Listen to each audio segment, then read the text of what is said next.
Bonjour à chacun et à chacune. C'est un plaisir de vous partager ce matin encore la parole de Dieu. Et je pose une question, un peu comme l'a fait André ce matin. Quel est un des souvenirs marquants que vous gardez d'une intervention de Dieu dans votre vie? Ou dans celle de quelqu'un d'autre, ou dans celle d'une église, un souvenir qui vous encourage et qui vous aide dans les moments compliqués. Je vous propose une relecture de l'histoire d'Israël, une partie de l'histoire d'Israël avec le psaume 105, qui est un psaume historique où l'auteur interpelle le lecteur à faire mémoire des actes de Dieu, se souvenir des merveilles de Dieu dans une période de l'histoire du peuple d'Israël, la sortie d'Égypte et l'entrée en terre promise. Alors quel intérêt y a-t-il à se rappeler, à relire le chemin parcouru avec Dieu? Sûrement pas celui de tomber dans la nostalgie, que c'était bien avant.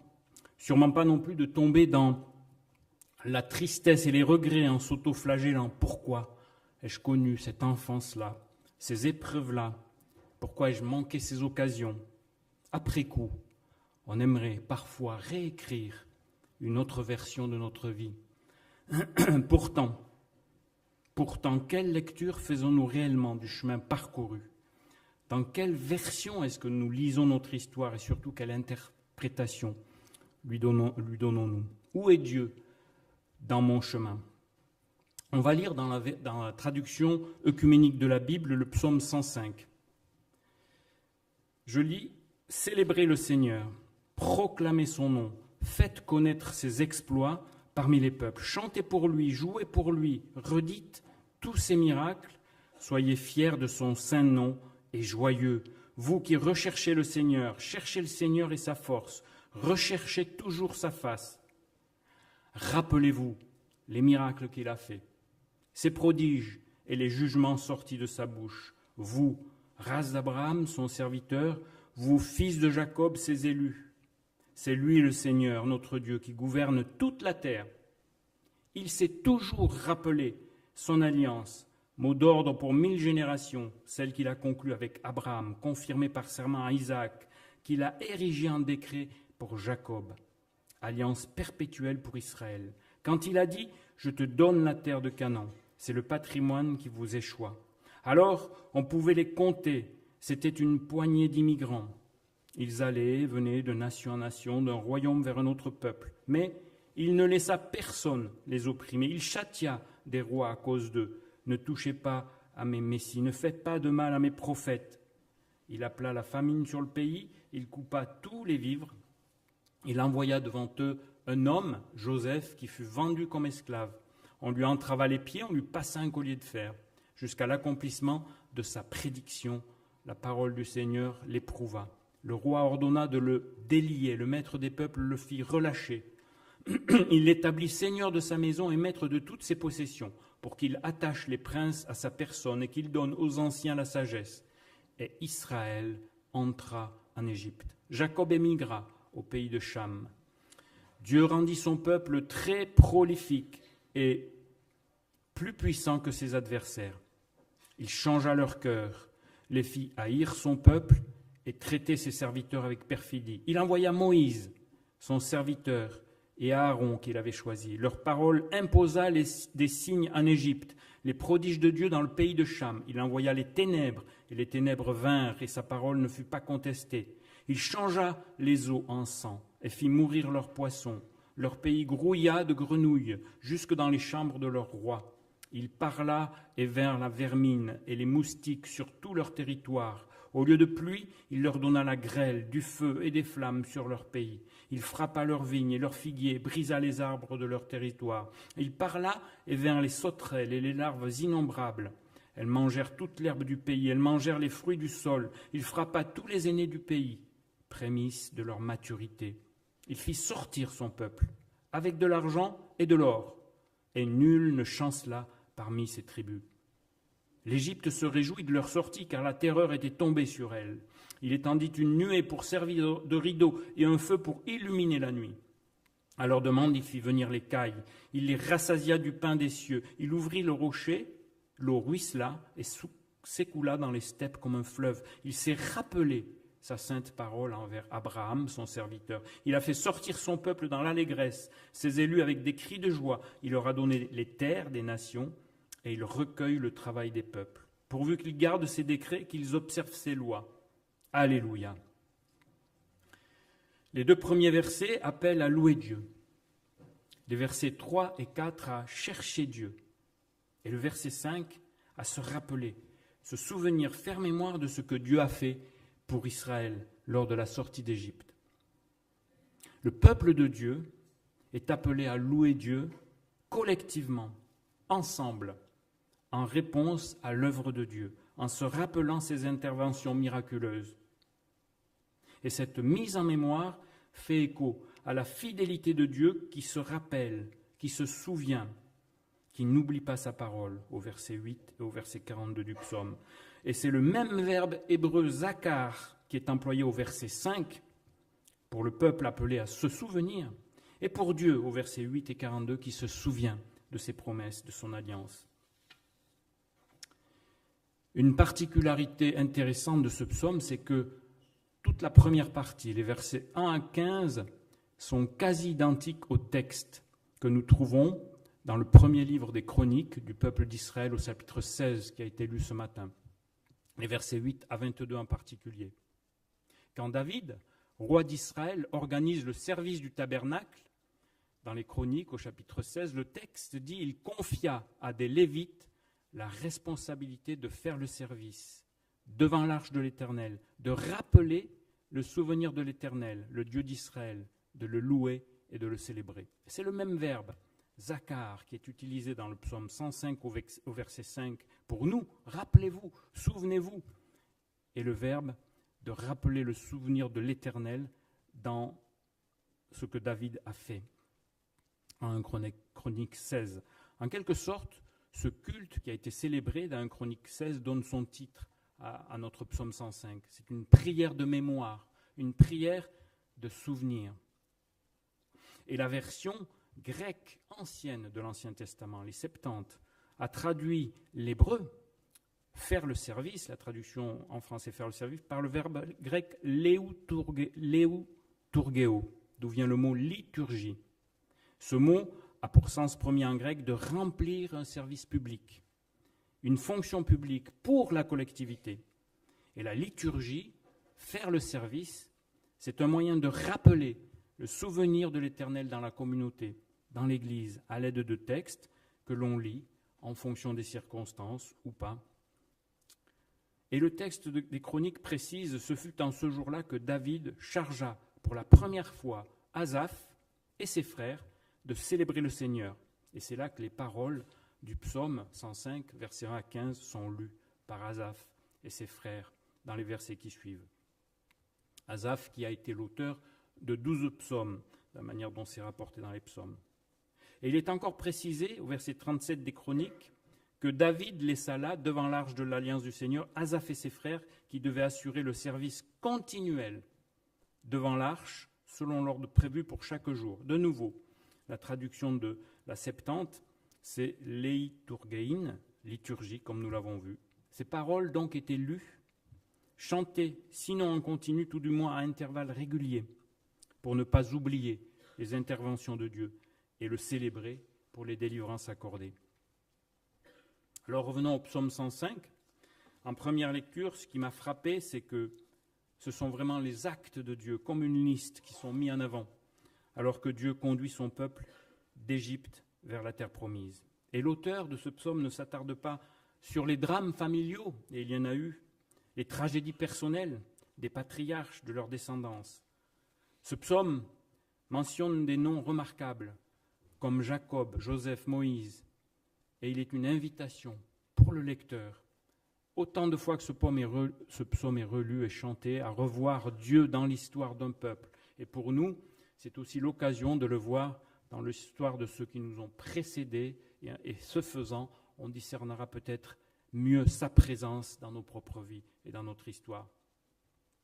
Et bien que le psaume ne rentre pas dans les détails des faiblesses humaines les occulte même complètement, on va se les remémorer, quelques-unes du moins, pour mettre en avant la grâce de Dieu.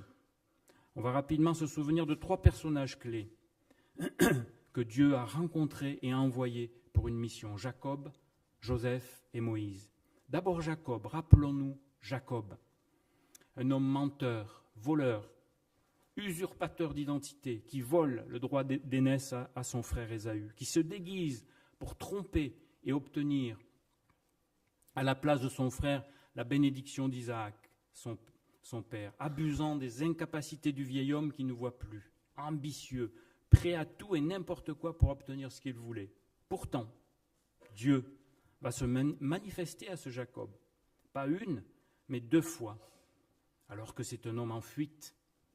Pourquoi ? Parce que Dieu se souvient des promesses faites à son grand-père, Abraham, puis à son père Isaac. Comme le psaume nous le rappelle au verset 8 et 9, il s'est toujours rappelé son alliance, mot d'ordre pour 1000 générations, celle qu'il a conclue avec Abraham, confirmée par serment à Isaac, qu'il a érigée en décret pour Jacob, alliance perpétuelle pour Israël. Et au verset 11, quand il a dit « Je te donne la terre de Canaan », c'est le patrimoine qui vous échoit. Le verset 11 de ce psaume cite la parole qui est adressée à Jacob en Genèse 28 au verset 13, quand Jacob reçoit une vision, en rêve, alors qu'il est en fuite devant son frère Ésaü, qui le poursuit avec une armée de 400 hommes. Jacob voit une échelle, un pont entre le ciel et la terre, avec des anges qui montent, qui descendent, et Dieu tout en haut.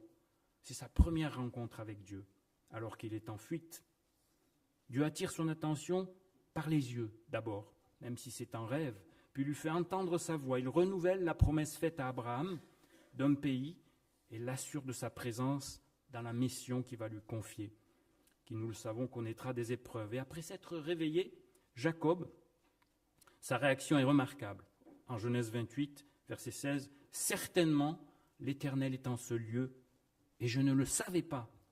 L'Éternel est en ce lieu, et je ne le savais pas. » Quelle que soit la raison pour laquelle nous fuyons, Dieu nous rattrape. Dieu est présent, on ne lui échappe pas si facilement. Être en fuite n'empêche pas Dieu d'intervenir. Il est possible que le Seigneur soit présent là où nous ne le voyons pas, là où nous ne l'attendons pas. Certainement, l'Éternel est en ce lieu. Dieu est présent aujourd'hui dans chacun de nos chemins et dans ce lieu. Et Jacob va marquer cet endroit en érigeant un autel avec la pierre qui lui avait servi d'oreiller, un autel pour honorer le Seigneur et aussi pour se souvenir. Et il va voir, le Vénard, une seconde révélation de Dieu. Il en ressortira boiteux, marqué dans son propre corps. C'est rapporté en Genèse 32, alors que Jacob est en chemin ce coup-ci pour, non plus en fuite, mais pour faire face, pour faire front à son frère, pour se réconcilier avec lui. C'est un point important. Dieu va le rencontrer, alors même que Jacob s'est mis en marche pour se mettre en règle avec son frère et avec Dieu ce faisant. Faut-il se mettre en marche pour que Dieu se révèle et ne pas attendre passivement, dans le cas de Jacob, oui. Et peut-être que nous-mêmes, il nous faudra nous aussi nous mettre en marche, selon ce que la parole de Dieu, ce que le Seigneur nous dira. Certes, Jacob avance d'une manière bien imparfaite. Il met en place tout un stratagème pour amadouer son frère avant de le rencontrer. Il va même jusqu'à prier Dieu en s'appuyant sur ses promesses. Il utilise tout l'arsenal à sa disposition pour échapper au pire parce qu'il a peur et il imagine des choses. Et c'est quand il est seul, de nouveau, en Genèse 32, qu'un ange lui apparaît. Lutte de Dieu avec Jacob, qui ne lâche rien, exigeant la bénédiction du Seigneur. Il est toujours ambitieux. Et c'est lors de cette rencontre que le nom de Jacob est changé en celui d'Israël. Et ce solitaire, ambitieux, changera de nom parce qu'il a été changé dans son cœur. Pour qu'il se rappelle du jour où Dieu l'a vaincu, pour faire de lui les prémices d'une communauté nombreuse, pas uniquement une bénédiction pour lui, tout seul, en solitaire, mais pour bien plus que cela, pour tout un peuple d'où sortira Jésus-Christ, notre Seigneur et Sauveur. Après avoir lutté avec l'ange du Seigneur, Jacob appela le nom de ce lieu Péniel, car j'ai vu Dieu face à face, et ma vie est sauvée, dit-il en Genèse 32, 30. Et Jacob marquera aussi cet endroit pour se souvenir, cette fois à l'initiative de Dieu, qui lui demande En Genèse 35, Dieu dit à Jacob, « Lève-toi, monte à Béthel, demeure-y là, tu dresseras un autel au Dieu qui t'apparut lorsque tu fuyais ton frère. » Et je vais mentionner un point significatif de la vie de Jacob, me semble-t-il. Alors qu'en Genèse, il nous a dit « Dieu était là et je ne le savais pas lors de sa première vision », au terme de sa vie, il semble comme avoir oublié les actes de Dieu envers lui, envers le peuple aussi, tellement il est focalisé sur sa propre vie. Joseph, son fils, l'a fait venir en Égypte avec toute sa famille pour échapper à la famine qui sévit. Et le Pharaon pose une question à Jacob en Genèse 47. Il lui dit « Quel est le nombre de jours des années de ta vie ?» Et plutôt que de répondre tout simplement à la question, Jacob répondit à Pharaon « Les jours des années de mon pèlerinage sont de 130 ans. Les jours des années de ma vie ont été peu nombreux et mauvais, et ils n'ont point atteint les jours des années de la vie de mes pères durant leur pèlerinage. » Jacob se compare. Jacob n'a probablement pas laissé tomber ses petites ambitions. Il est déçu. Il attendait soit trop de Dieu, soit trop de lui-même. Ne sois pas trop dur avec toi-même, Jacob. Souviens-toi, Jacob, du chemin parcouru, des merveilles de Dieu à ton égard et celui du peuple. Il t'est apparu 2 fois au moins, il t'a parlé et surtout tu as vu ce qu'il a fait à travers ton fils Joseph pour le peuple, la communauté. Vous avez échappé à la famine. Quel bilan dressons-nous des années passées? Regardons-nous à nos épreuves, nos échecs, nos regrets, ou à ce que Dieu a fait en nous et à travers nous. Si nous sommes enclins à oublier ce que Dieu a déjà fait pour nous, pouvons-nous nous attendre à ce que Dieu intervienne encore? Un moyen de ne pas oublier, c'est d'écrire, fixer avec des mots les actes de Dieu pour nous facilitera notre gratitude, notre reconnaissance, fortifiera notre foi lorsque nous les relirons. Alors quand nous avançons en âge, que la mémoire s'altérera, nous pouvons relire et revoir ces pierres dressées dans nos vies comme autant de marques de sa bonté et de sa fidélité. Si nous voulons voir Dieu agir, il faut aller dans les endroits que Dieu fréquente. N'oublions pas l'Église, comme vous ce matin, qui êtes ici, qui êtes venus. Vous êtes au bon endroit. C'est l'endroit où l'on se nourrit des interventions de Dieu, où elles nous sont rappelées. Vivre l'Église et se réjouir de ce que Dieu fait, non seulement pour nous, mais pour les frères, pour les sœurs en Christ, Jésus, notre libérateur. La promesse de Dieu, initialement faite à Abraham, en Genèse 15, puis à Jacob, va s'accomplir à travers 2 personnages dont la vie extraordinaire est marquée par l'absence de choix. À leur début, ils n'ont pas choisi le chemin par lequel ils vont passer, mais Dieu les a accompagnés. Il s'agit de Joseph, destiné à conduire Israël en Égypte, et de Moïse, destiné à le faire sortir de ce pays. Alors rappelons-nous maintenant Joseph. Joseph, au verset 17, le rêveur avait sûrement rêvé mieux que d'être enlevé et vendu comme esclave par ses frères. Tout jeune, il est le favori de son père Jacob. Et de ce fait, ses frères se mettent à le détester. En Genèse 37, il fait un rêve et le raconte à ses frères. Ce rêve est une vraie prophétie de Dieu, mais ce n'est pas le bon moment de le dire à des frères qui vont le détester encore plus parce qu'ils interprètent faussement ce rêve, comme si Joseph allait les dominer, régner sur eux. Joseph fait un 2e rêve qui confirme la prophétie à son sujet. Dieu va se servir de lui d'une manière qu'il ne comprend pas encore. Et il le raconte de nouveau à ses frères. La réaction de ses frères ne se fait pas attendre et va le conduire dans des épreuves qui, à première vue, semblent contredire la révélation qu'il a reçue. Jeté dans une fosse, vendu comme esclave, enfermé en prison, il était sûrement loin de voir Dieu dans tout ça, de penser que Dieu l'envoyait en Égypte pour sauver d'abord sa famille. Et l'auteur du psaume résume ce drame par cette simple phrase au verset 17 et 18. Il envoya devant eux un homme, Joseph, qui fut vendu comme esclave, on lui entrava les pieds, on lui passa un collier de fer. Le verset 19, il a fallu 2 ans pour que la parole de Joseph, qui interprétait les rêves, c'est ce don que Dieu lui avait donné, il interprétait les rêves, il avait interprété les rêves des officiers égyptiens, et cela a rendu possible sa sortie de prison. La parole de l'Éternel le justifia ou l'éprouva. C'est une révélation donnée par Dieu dans sa prison même, alors qu'il est prisonnier, qui le fait libérer. Et du jour au lendemain, en un claquement de doigts, la situation de Joseph a complètement basculé, changé. De prisonnier, il devient libre et en plus avec un statut, une autorité. Il est promu gouverneur d'Égypte, lui qui a anticipé une grande famine. Et là, Joseph a pu se dire, Dieu est intervenu. J'ai vu Dieu intervenir. L'intervention de Dieu va changer son regard sur ce qui lui est arrivé. Esclave des hommes, malgré lui, il est resté esclave de Dieu malgré tout, serviteur dans les bons comme dans les mauvais moments. Alors on connaît la suite de l'histoire. Jacob, contraint par la famine, sera en Égypte avec sa famille. Joseph, dans un récit fascinant et touchant, se fera reconnaître à ses frères avec ses paroles de pardon. En Genèse 45, « Ne vous affligez pas maintenant et ne soyez pas tourmentés de m'avoir vendu ici, car c'est Dieu qui m'y a envoyé avant vous pour vous conserver la vie.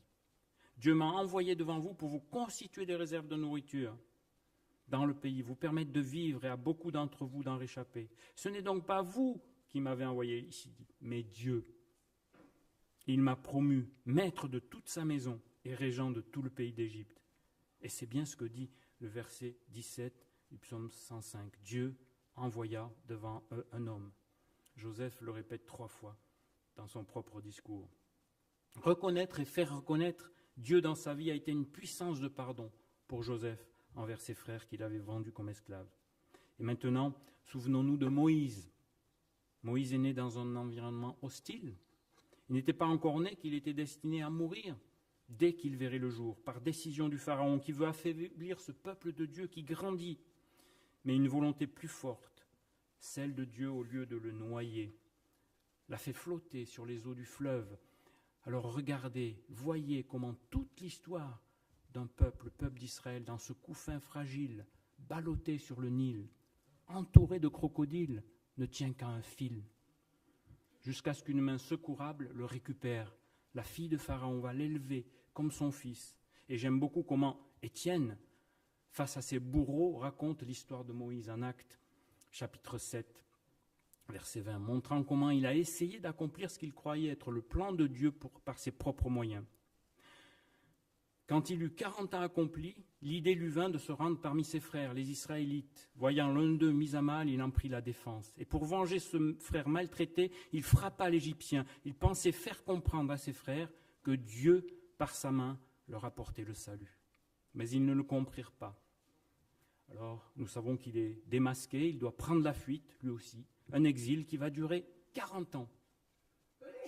Et Acte 7 continue, au bout de 40 ans, un ange lui apparut au désert du mont Sinaï, dans la flamme d'un buisson en feu. Moïse, étonné par cette vision, voulut s'approcher pour regarder. La voix du Seigneur se fit entendre. Le buisson qui brûle sans se consumer va attirer son attention, ses yeux, et Dieu va lui confier sa mission. Si on compte bien, 40 ans plus 40 ans, ça fait 80. Moïse a 80 ans quand il reçoit la mission de faire sortir le peuple d'Égypte. Pas de répit pour les seniors au service du Seigneur. Or, à Moïse est attribuée la prière du psaume 90. C'est par cette prière que nous terminerons cette commémoration. Ce souvenir communautaire, cette mémoire des actes de Dieu pour son peuple. J'aime à croire que Moïse venait juste de dépasser les 80 ans au moment de la sortie d'Égypte et où il a fait cette prière, accompagné des grands signes miraculeux de Dieu. Et il ne sait pas encore que 40 années de désert l'attendent pour conduire le peuple vers le pays promis. Il est préoccupé par le temps qui passe, la brièveté de la vie, la tâche qui reste à accomplir.